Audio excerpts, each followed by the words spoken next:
마켓 이슈 분석으로 이어갑니다. 그리스 측에서 대통령 선출에 실패하면서 끝끝내 내년 1월 조기 총선을 치르게 됐습니다. 그리스 금융시장의 불안은 상당히 반영이 됐는데 미국이나 유럽에서는 비교적 선방하는 양상이었습니다. 우리 시장은 어떨지 또 전략이 필요할 것 같아요. 네, 맞습니다. 그리스에서 시장이 예상했던 대로 시장이 원하진 않았지만 그리스에서의 정치적인 불확실성이 최고조에 달하는 상황인데요. 하지만 앞서 보셨지만 유럽이나 미국 증시는 그리 나쁘지 않았습니다. 때문에 이 같은 악재가 얼마만큼 반영이 될 수 있을지 일단 위원님의 의견 들어봐야겠네요. MTN의 김정효 연구위원 모시고 이야기 나눠보죠. 위원님. 네, 단기적으로는 악재의 정점이 지났다라는 판단을 대부분 하겠죠. 그래서 그리스 증시의 장중 동향도 보게 되면 장중에는 굉장히 큰 폭으로 빠지면서 마치 이 서킷 브레이커 걸릴 정도의 그런 흐름 보였습니다. 그래서 보시면 아시겠지만 전일 종가에서 크게 밀리면서 저점은 거의 700선까지 내려가는 그런 모습을 보였거든요. 연초의 흐름이 1300선 부근이었다라는 걸 고려해 보면 거의 반토막이 난 건데 그러다 보니까 오후장 들어서 오히려 탄력적인 반등을 선택하면서 그리스와 상대적으로 연관이 좀 적은 영국이라든지 독일이라든지 이런 데가 탄력적으로 반등을 시도했죠. 중요한 건 우리가 이제 추세를 봐야 됩니다. 그리스 주가 지수의 전체적인 동향의 추세는 여전히 하향 추세고요.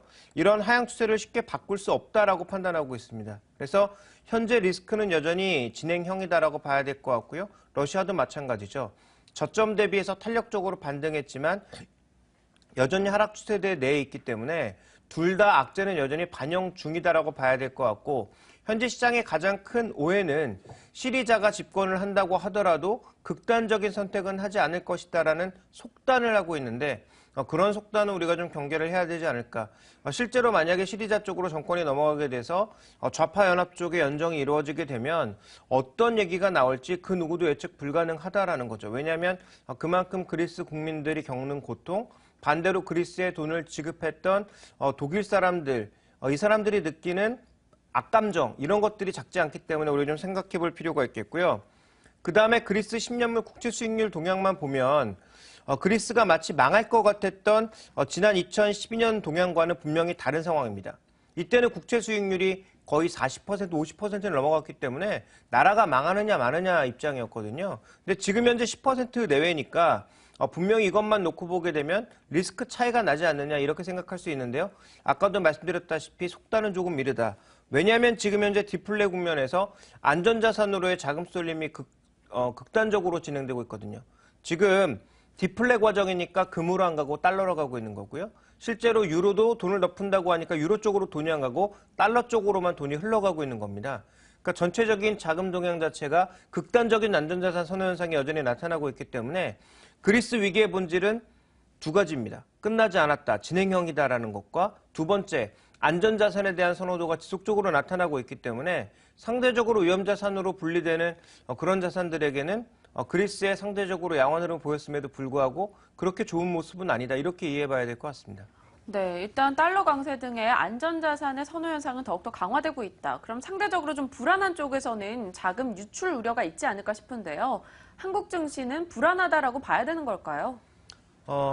불안하다까지는 아니지만 그래도 좋진 않다라고 보는 게 적당한 표현이겠죠. 그래서 우리 증시가 여기서 추가적으로 더 급락하고 많이 밀릴 거고 안 좋다라고 얘기하는 사람들도 저는 이해할 수 없지만 여기서 무조건 반등한다라는 시각도 이해할 수 없습니다. 그래서 어떻게 보면 좀 회색주의자 같을 수도 있는데요. 지금 현재 구간에서 우리 시장의 가장 큰 문제점은 움직이기가 쉽지 않다라는 것인데 준비된 그림을 보시면 선진국 시장 쪽에서도 그동안 각광을 받았던 일본 쪽에서는 돈이 빠져나가거나 보합 상태를 보여주고 있고 오히려 미국 쪽으로 돈이 모이고 있습니다. 미국도 지금 고평가 논란이 나타나고 있음에도 불구하고 미국 쪽으로 돈이 모이고 있고요. 자, 신흥국 주식 전체적으로 보면 돈이 빠져나가고 있습니다. 그런데 일본을 제외한 아시아 쪽으로는 돈이 들어오고 있거든요. 그러니까 이것만 놓고 또 한국으로 돈이 들어오는 게 아니냐라고 착각하시는 분들이 있을 수 있는데요. 중국과 인도 쪽으로 돈이 몰리고 있는 것이고요. 실제로 한국 쪽으로는 최근에 외국인 매매 동향에서도 판단해 볼 수 있듯이 사지 않고 있는 그런 모습들이 계속 관측이 되고 있다는 거죠. 그래서 전체적으로 좀 글로벌 자금 동향상에서도 확실하게 입증이 되고 있지만 한국 증시의 매력도가 상대적으로 떨어지고 있다는 점, 또 이머징 마켓 전체적으로 보면 분명히 리스크에 대해서 인지를 하고 있다는 점, 이 두 가지를 우리가 중심적으로 살펴봐야 되겠죠. 그래서 여전히 한국 증시에 대해서는 긍정적인 관점으로까지 가기는 힘들다. 이게 결론입니다. 네, 때문에 우리 증시 전반적으로는 여전히 매력이 크지 않다라는 판단이 우세한 상황입니다. 네. 때문에 종목별로 투자 전략이 가장 중요할 텐데요. 저희가 앞서서도 봤지만 반도체 관련 종목들의 주가는 상당히 좋은 모습 보여주고 있습니다. 미국의 마이크론 같은 경우에도 이제 사상 최고치까지 다시 근접을 하는 모습들 관측이 되고 있는데요. 반도체 업황에 대한 기대감은 여전합니다. 어떻게 보십니까? 네, 여전히 좋게 보고 있습니다. 지금 마이크론의 주가 추이를 놓고 보시면 약간 최근 들어서 탄력이 떨어진 모습, 특히 거래량이 줄어든 모습을 많이 발견할 수 있는데요. 그렇지만 추세는 견조하게 유지가 되고 있는 것이고요. 또 하나 우리가 가장 주목해야 될 게 뭐냐 하면 지금 반도체 산업 동향의 전반적인 추이를 조금 살펴보셔야 되는데 반도체 같은 경우에는 지금 성장 속도는 떨어지고 있지만 그러니까 캐파 같은 경우에 추가적으로 증산하고 이런 것들은 과거 대비해서 빠르게 늘지 않고 있지만 용도가 계속 늘어나고 있다는 거죠. 어플리케이션 자체가 증가하고 있다는 것입니다. 과거 반도체 하면 어디에만 썼습니까? 컴퓨터에만 썼거든요. 그런데 이제 컴퓨터가 아니라 스마트폰에도 들어가고요. 웨어러블 기기에도 들어가고요. 이제 자동차에도 들어갈 거고요. 우리가 이제 흔히 얘기하는 게 4K 많이 얘기하고 있죠. 4K로 가게 되면 그래픽에도 그래픽 칩 안에도 굉장히 대용량의 반도체가 필요하거든요.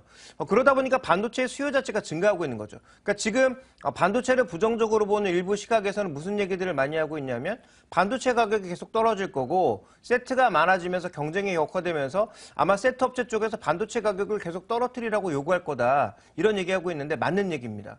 근데 더 중요하게 봐야 되는 건 뭐냐면 가격이 떨어짐에도 불구하고 수급이 무너지지 않는다라는 것이고요. 이 수급의 균형이 유지될 경우에는 가격이 떨어지는 것을 이 규모의 경제, 그러니까 스케일 경제, 규모의 경제로 전체적으로 더 많이 팔아서 이익을 유지하는 그런 형태가 될 가능성이 굉장히 높다라는 거죠. 그러니까 지금 현재 구간에서 중요한 건 외형적인 성장이 중요하다라고 좀 판단하고 있습니다. 그래서 그런 부분들을 좀 우리가 고려해 본다면 지금 우리가 우려해야 되는 것은 반도체 가격 하락 때문에 반도체를 팔아야 된다가 아니라 앞으로 용도가 점점 늘고 있다는 관점에 접근해야 될 거고요.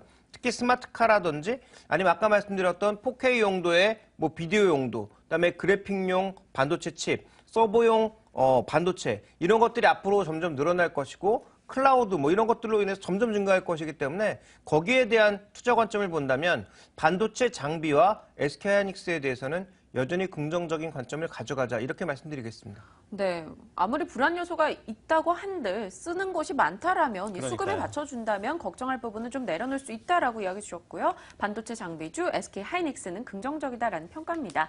자, 이제 내년으로 넘어가 볼게요. 네. 각가지 내년에 대한 전망들이 속속히 전해지고 있는데요. 내년도 우리 시장에서 주목할 만한 주식 한번 꼽아주신다면 어떤 게 있을까요? 네, 좀 전에 이제 미국 시장에서 또 비슷한 얘기가 나왔죠. 배당, 자사주 매입이라든지 아니면 브랜드력 이런 것들의 얘기가 나왔습니다. 공통적으로 우리나라에서도 마찬가지 흐름이 적용된다라고 보여집니다. 저성장 국면이 이어지다 보니까 항상 틀리는 경제 전망 이런 것들을 전부 채취하고서라도 어쨌든 컨센서스는 빠른 성장은 이루어지지 않는다. 완만한 속도의 성장이다라는 것이 전반적인 컨센서스거든요. 그러면 이 과정에서는 결국은 살아남는 자가 승리할 것이고 그 살아남는 자는 강력한 브랜드력을 가지고 있거나 아니면 자사주 매입 혹은 배당을 통해서 주가를 부양하지 못하더라도 버틸 수 있는, 즉 저점에서 버틸 수 있는 그런 종목군들이 성공한다라는 거죠. 그럼 우리 증시의 내년에 최대하든 또 뭡니까? 지배구조의 변화거든요. 삼성도 지주회사로 갈 가능성이 높아졌다라는 것이고요.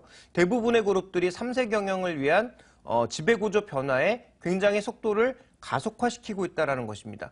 그래서 현대차라든지 삼성전자 이런 쪽에서 과거처럼 편법 증여, 편법 상속 이런 것들이 안 되다 보니까 결국은 지주회사를 통해서 아니면 상장을 통해서 가려져 있던 회사를 상장을 통해서 이런 것들을 해결해 나가고 있거든요. 그래서 내년에도 우리 시장의 최대화도는 미국 시장과 마찬가지로 지배구조의 핵심 종목들, 배당을 많이 줄 수 있는 지주회사들 이런 종목군들이 될 가능성이 높다라고 보고 있고요. 이런 종목군들은 장기적으로 꾸준한 수익률을 줄 가능성이 있다.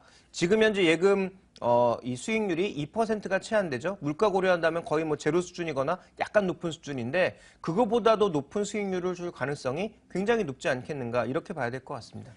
자, 그렇다면 이 같은 종목들을 중심으로 시장에서 흔히 얘기하는 1월 효과가 있을까에 네. 대한 그런 의문이 드는 게 사실입니다. 우리 코스피 같은 경우에 좀 많이 빠졌기 때문에 1월 효과가 있었으면 좋겠다라는 그런 기대감을 또 갖게 되는데요.